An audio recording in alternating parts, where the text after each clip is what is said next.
ถามเย็บไปเย็บมานี่ทุกคนเป็ดมันอันนี้มันขึ้นนี่นะขึ้นนี่ลงนี่ไปเสียบกโอ้ขักอันนี้นี่หมูตัวน้อยตัวใหญ่มากเลย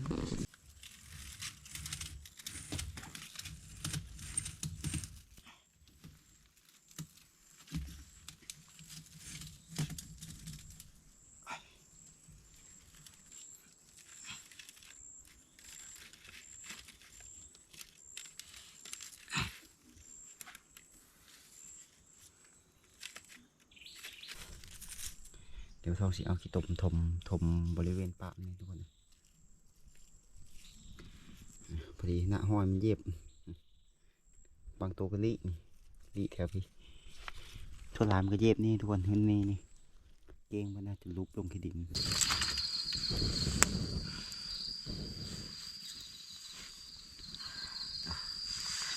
นางฟ้าต่อไฟทุกคนคอยตื่นมานี่เป็นเวลาอยู่2 โมงครึ่งนะพอสีออกไปการมันหนาวโพดเดี๋ยวได้นางผ้าต่อไฟมันคืนเลยเพราะนอนนี้โตจนสั้นทุกคนผมผ้าหนุ่งเสื้อกันยาวยังหนาวอยู่เอาก่อนอื่นก็กราบทักทายสบายดีแล้วก็สวัสดียามเช้าพ่อแม่พี่น้องเอาเดี๋ยววันนี้นี่หลังจากแจ้งหูแจ้งตาท่องสิออกไปหากินคือเก่านะต้นมาเลยต้นนะเห็นโทรศัพท์สายนึงเด้งเข้ามาก็ไม่ได้รับทุกคนเลยนอนตั้งแต่11 โมงครึ่งพอเมื่อคืนนี้ไปการทุกคนการไปรอการเบิ่งเลยมาเลยไม่ได้เพิ่มเลยว่าสิออกไปตอนดึกอีกพัดมันหนาวไปไม่ได้บ่ไหวแห้งแบบมือจนเส้นนะทุกคนต้มน้ำกินเลยมันอาศัยพละเผาผ่านข้างในคุณเอารอลุ้นติดตามน้ำเดียวทุกคนในตอนเช้าของมื้อนี้สิมานหรือบอนะแจ้งหูแจ้งตาทุกคนวันนี้กว่าสิออกได้บ้าตัวมันหนาวทุกคนเลยมันทองกับกล้าไปนะหนาวไปรีรอจนเท้าสายเนี่ย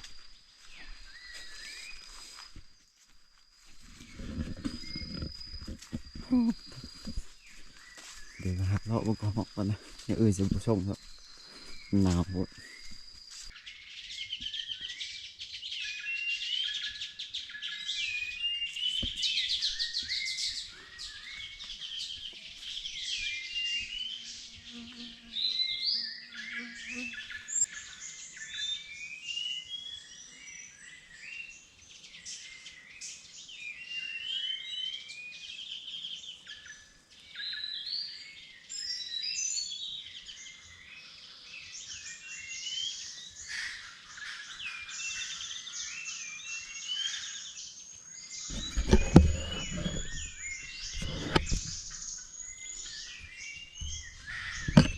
ไก่ป่าทุกคนนะไม่ได้ยิงซ้ำนะพอดีไปก่อนเอาเลาะมาเป็นป้าหมูเต็มอยู่ดูตามทางเลย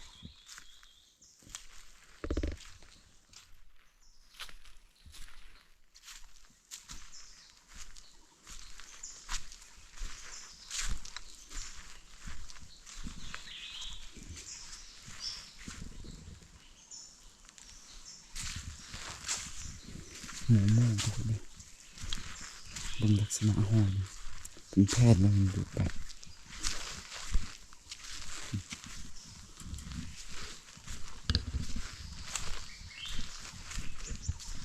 เบิ่งปลาหน่อไม้นี่ก่อนทุกคนเลยมันจะมีบ่แถวเทิงห้อยหมูหลายมากพี่กันดุดนะดุดนะน่าจะเป็นตอนแรกเลย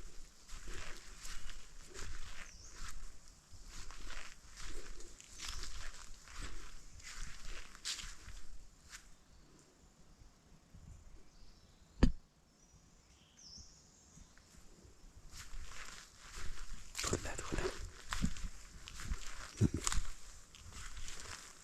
ดุด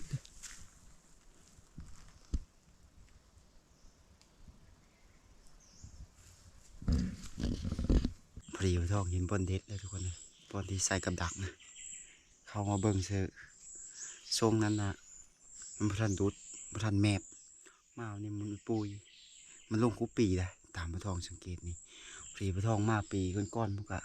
เข้ามาเบิ่งกะลงน้อยนึงทุกคนมาเป็นนิมุนมาเลยสังเกตสีนะมุนแถวนี้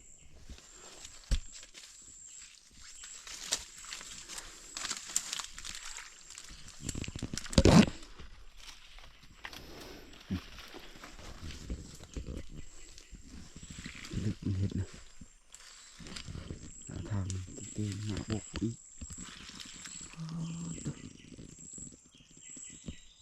มันเห็ดแล้วแบบลึกนี้น้อยหมูนะมันอยู่นี่ปันคักนะทางมันขึ้นลงถึงดีกว่า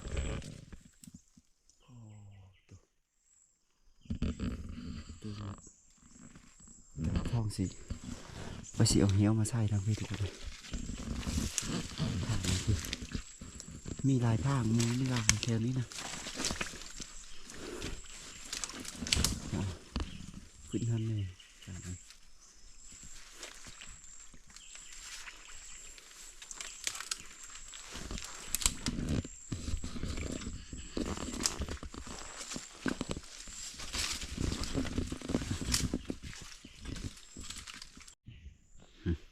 ทำเย็บไปเย็บมานี่ทุกคนแปดมันอันนี้มันขึ้นนี่นะขึ้นนี่ลงนี่ไปเสียโบกขักอันนี้นี่หมูตัวน้อยตัวใหญ่มากเลยนี่ดูดนี่นะนี่ตัวเดี๋ยวท้องเอากับดักมาเสิร์ฟก่อนนะกับดักก่อนบัดนี้ทุกคนนะมาเสิร์ฟก่อนน่าจะคักละหมายนี่กับดักที่บนต้นนั้นถือไก่บนต้นละบนต้นเป็นไปเสิร์ฟนะเอามาเสิร์ฟพี่นี่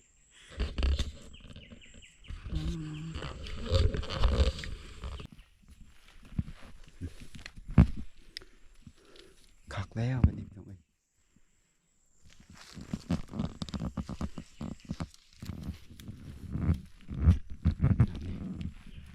มาสีเท่ากันพื้นนี่คักดี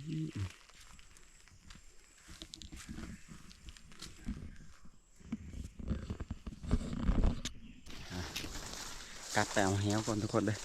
เพราะมันค่อยเกี่ยวมามันบกไก่ปันใดนะเอาเหี้ยวมา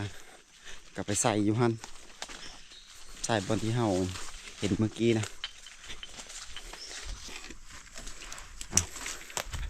นี่ทุกคนกับดักที่กับดักไปต้นแหละถือไก่นะเป็นยังหมกขึ้นมาอยู่เฮาเอามาใส่เพิ่นฮื้อมาเถิงแล้วเหี้ยวผูกอะเราไม่ได้ฮื้อเห็นมันนั่นอยู่มันคักอยู่ก็เลยไม่ได้ฮื้อนะแต่ว่าหลังนี้เอามาใส่พี่ถือว่าบอนคักด้วยทุกคนเลยพอต้นจะเห็นบกตัวนี้แต่ว่ามันไม่มีเหี้ยวใส่ทุกคนเลย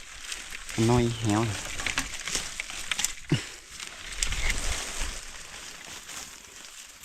น้อยคนนะเข้ามาเป็นโพงปลาสะพันหกมาหก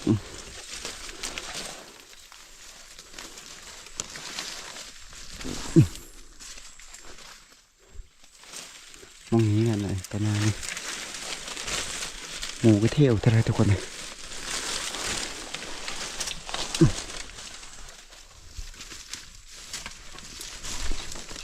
ทำเลงามทุกคนถือว่าทำเลนี้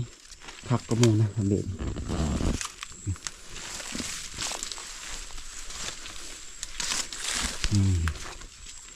เหมาะสมนะทุกคนนี่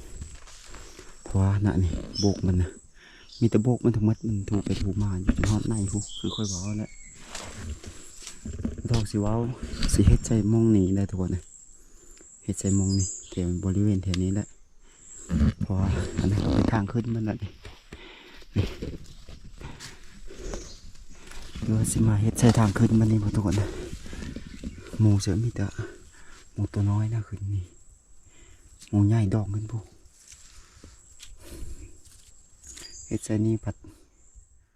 จะมีคักทุกคนเลยบนผู้มันนี่บนเสริงแต่โมมันกระลุมขึ้นลุมลงนี่นะ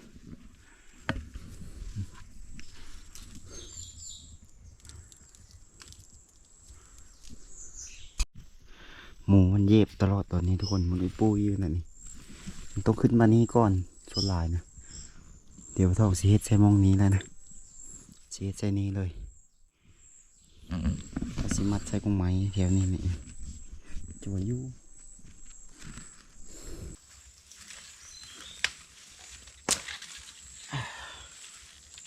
ให้ได้ทำงานเด้อหลังนี้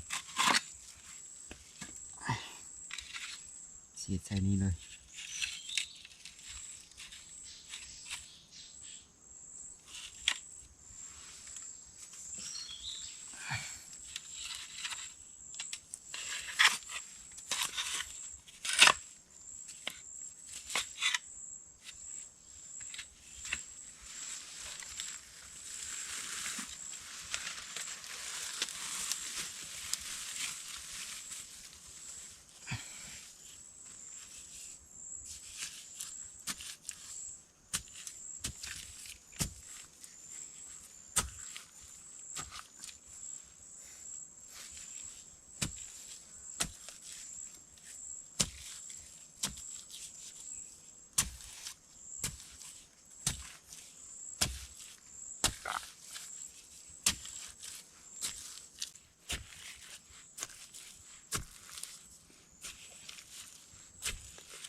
ว่าจะเอสเชอร์บอลสูงเลยทุกคน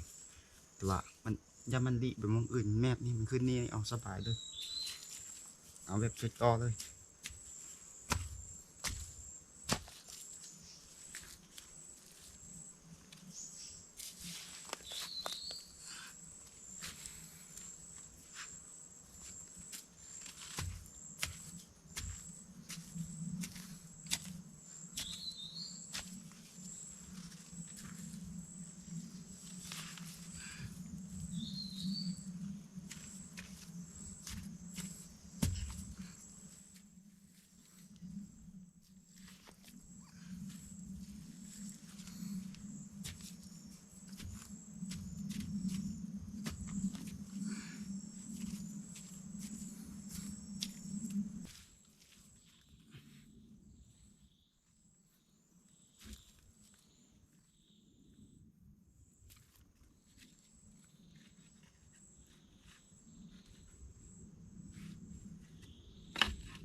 คุมกัน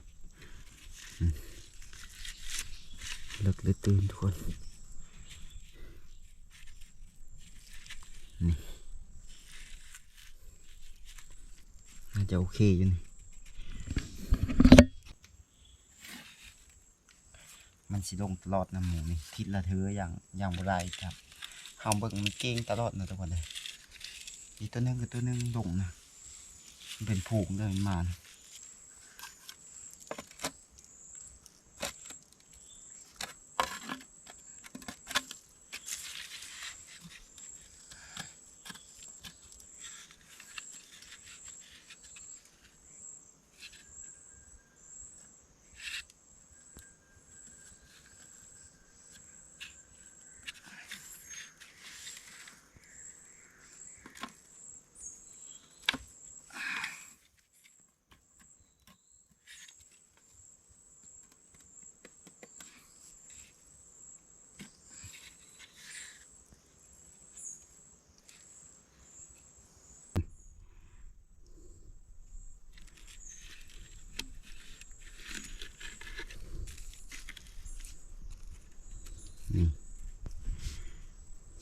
กึบเลยนี่แปะตรงนี้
แข็งให้หลัง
ย่าน็อตถอดทุกคน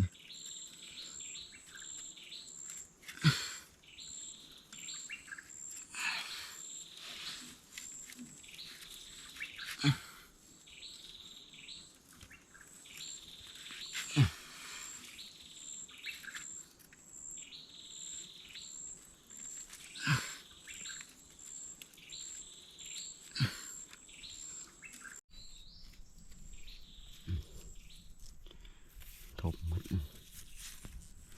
มาให้มันเห็นเลยนะ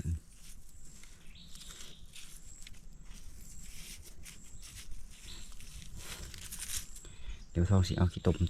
ถมบริเวณปากนี่ทุกคนพอดีหน้าห้อยมันเย็บบางตัวก็ลิแถวพี่ทั่วลายมันก็เย็บนี่ทุกคนเห็นนี่เก้งมันน่าจะลุกลงขี้ดิน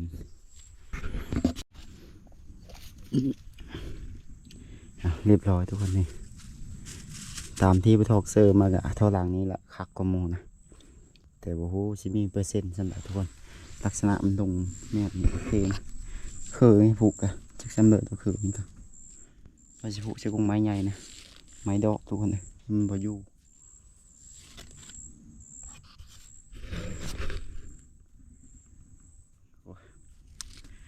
เดี๋ยวสิออกไปหากินต่อทุกคนเลยสวายเตบะพอดีเห็นโบกคักแล้วก็แม่นเอามาใส่เลยเหี้ยวเลาะไปหากระหอกแบบนี้ทุกคนสวายนะเลาะเบิ่งกระหอกก่อนโอ้โหสิได้แนวกินหรือบอมนี่ไรกะกินต้มไก่นี่ทุกคนเลยหมูที่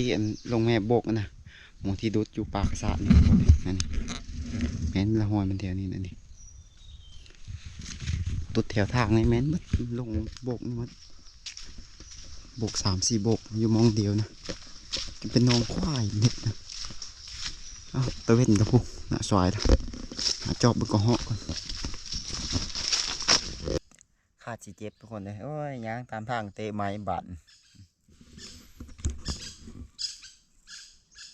คือมาเลยเข้าเส้นเอ็นนี่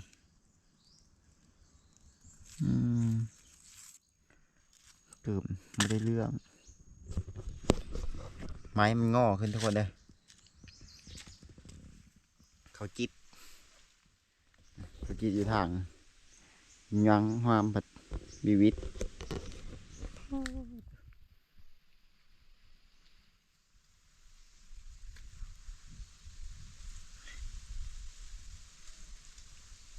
ไม่ต้องสงสัยมันขาดอยู่ไหนวะนะ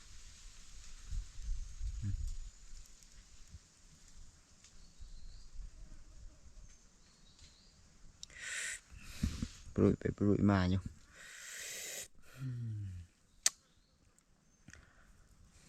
ให้ได้ก็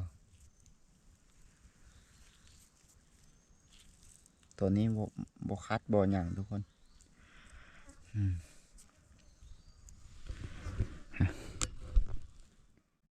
โอ้เคือมาเลยนี่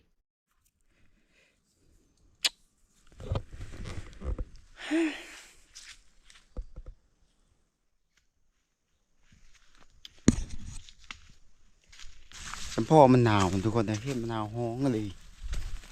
9 โมง 10 โมงยังบ่ยาอยู่เดี๋ยวไปเบิ่งก่อนมันสิโทรเอาเขาไปจ่ายมาการนะเพิ่นว่าอันเก็บมันหนาวห้องให้โทรเอาวะค่อยว่าอ้อมมันจับได้คืนนะนี่ยินเสียงมีคักมันไก่ค่อยนอนเป็นมาผัดปลาตัวฝ่ายฉันนี่ห้องวินอยู่ทุกคนแม่นนี่คือมันหนาวถูกไปเบิ่งก่อนเจ็บแข้งนะทุกคนยากเลย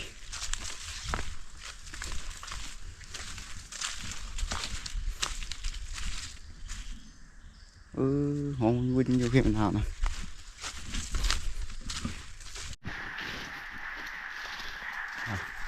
มันยังเด้ทุกคนเลยแต่เป็นเพลงยังห้องเซลอยู่ปี๊บท้องพี่จักโอ้มันห้องจนได้บุ้งพี่คืนที่ไหนเข็มมะนาวเลยมันห้องวุ่นเสียทุกคนเลย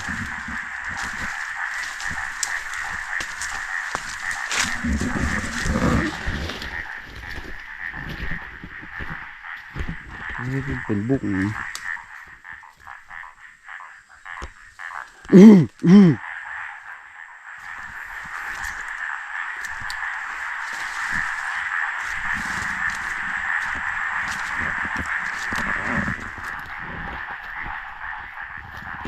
โอ้ผมเคยเข้าเลยนะฮิป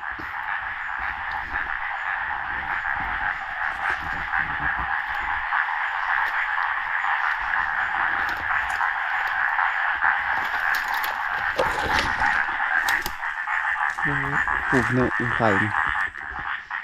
ต้นไม้มาจับคืนจะได้ดอก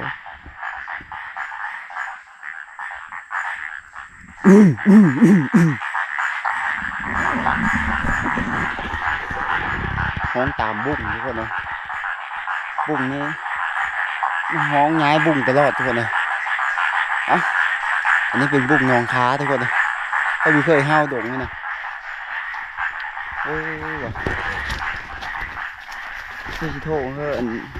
ขอให้เคยเป็นขึ้นประการนะเป็นมะนาวคักนะหมูลมโหยทุกคนเลยดุดลบไปลบมาแต่ลมโหย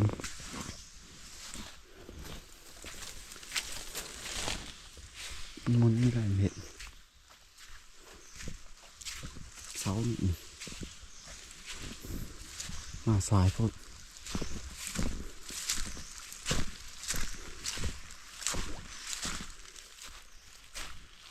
หาทางขึ้นก่อน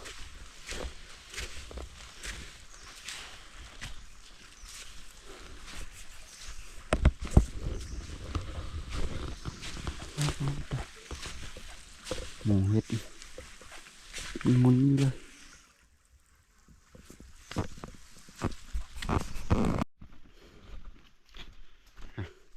เลาะเมื่อทุกคนเลาะมาบอนก่อนสวายแล้วโอ้ตะเวนกับบ่ายแล้ว แคมบอนนี่ทุกคนเอามาหอดที่พักกะดังไผ่นึ่งข้าวทุกคนเลยเมื่อยได้ตัวปรีโทรเมื่อบ้านมามีผู้รับทุกคนเลยเพราะเขามาการเค็มมะนาวกะนึ่งข้าวจักนึ่งกินกับมีแต่ต้มไก่จงข้างบนต้นแหละเมื่อเช้านี่อุ่นไว้อยู่พาตัวมันหนาวพดทุกคนเข้าไปกะจนมื่นขึ้นพอละคืนนี้สิบโมงเข้ามานะรู้สึกว่าหนาวแห้งเลยเดี๋ยวดังไผ่นะก่อนกินข้าวกับต้มไก่ทุกคนกินยาจังไปต่อนะมื้อนี้วันพระทุกคนวันศีล15 ค่ำแต่ว่ากระเทินละกระเทินมากเลยอยู่ได้เมื่อต่อทุกคนจะพ่อเจ็บแข้งเจ็บขาเอาระมัดระวังเอาเท่านั้นแหละไปหากินกันถ่ายข้าวต้มไก่แล้วทุกคนอันเก่า มันประมาณนะเมื่อไปเลยทุกคนเลยไปแต่เช้าเมื่อคืนนี้10 โมง 11 โมงแล้วมานอนดับพุนละคือช่วง11 โมงแล้วตัวเฮาหากินยังบ่ได้ทุกคนเข็มมะนาวห้องผัดพังเสียงคือแมนปลาเสาไปพังผัดปุ๊บห้องอยู่บุ่งพูดทุกคนเลยโอเคพอดีมาหอดที่พักก็กินข้าวกินน้ำอิ่มเรียบร้อยทุกคนพอดีกินกับต้มไก่ที่เลยนะจงไว้เฮอร์บนต้นเมื่อคืนนี้ค่อยมาหอดเนี่ยบ่ายโมงทุกคนเลยค่อยมาหอดที่พักนะมาหอดบ่ายโมงไปตั้งแต่เช้านะโอ้เจ็บแขนทุกคนเลยเคือมาเลยถือเส้นเอ็น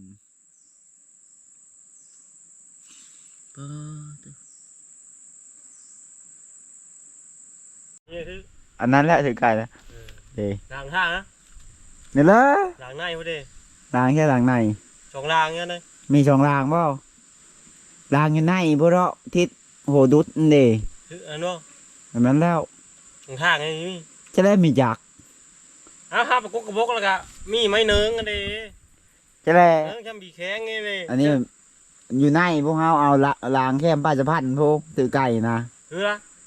เอามาเซอร์โบกมาแล้ว เอาเลย โบกไงเลยเซอร์แล้ว บุกหัวเดี๋ยวไปเจอนะ เออ แม่มัน ปุ้ยขนาดเลยสุดยอดเลยผมขนาดตั้งแต่ มาว่านี่มาประตูไม่เห็นแบบคนเข้ามาค้ำเมื่อเช้านี่ปั้นก็ปั้นแล้วก็มา แต่ชอบ เช้าเอ็ด เออ มากระโถเขาไปอยู่ เอ ยังคนห้ามมี อ ข้าวพยุงมาเนาะ ต้มไก่กินเมื่อไร เมื่อไร ยศแต่คืนนี้จงมากินกินนี่หากินข้าวยากกินนี่ฮะ ลูกน้องมาใช่ดิ น้องน้อยจับเอา เป็นยังไง คืนนี้ระยะบ่หอยหมู เฉยเลย ทางเมื่อนี่ทางแวะทำมะนาวเด้ เดี๋ยวตั้งแต่หึงแล้ว ทางน้ำไปไลฟ์คือดูโถเมิด มันหมูพาวลงดีละ เออ หนาวอีก ทางทำมะนาวพวกขึ้นโถโน่นนั่นหอยมันนะแต่ก็ถึงไปเบิ่งหอยซ้ำ4 นิ้วนี่พอดี4 นิ้วนี่ข้างในหอยนะ พูดอย่าแหพูดเด็ ตากระแดงนะ อืม อันโหยทางอันนี้แมพโหยกะ เดี๋ยวนะ แมพไปแล้วเต็มไว้หอยหมูทางบนนะลองหอยโดนนะขึ้นนะดูตัวมาเลย เพราะมึงกินกบอ่ะ นี่ก็พร้อมเอาโอเคทุกคนพอดีต้นขึ้นมาหากระหอดกระสอบหนึ่งผลใดเสือพามาพอดีเฮากินข้าวกินน้ำอิ่มพอดี2 โมงทุกคน2 โมงเช้าเลยตอนนี้2 โมงเช้ากว่าแล้วตอนนี้กันเนาะเพิ่นมาหอดกะพอดีเลยออรัดแรงทุกคนได้คูนี่เป็นมื้อวันศีลใหญ่ทุกคนเลย15 ค่ำแต่ไปยังเก็บนะแต่ค่อยกันระมัดระวังที่สุดเลยทุกคนเอาใดๆกะคลิปหน้าพระพ่อแม่พี่น้องเฮาจังออกไปหาอยู่หากินกะเดี๋ยวพักผ่อนก่อนจักเล็กจังน้อยนะเพราะว่ามันเมื่อยเต็มที่แล้วเอาใดๆคลิปวิดีโอนี้ก็สิได้ปิดไว้สำนี้ก่อนพ่อแม่พี่น้องก็ขอขอบใจที่ติดตามครับชมอยู่ดีมีแห้งเข้มแข็งร่ำรวยเมื่อทุกท่านเด้อสบายดี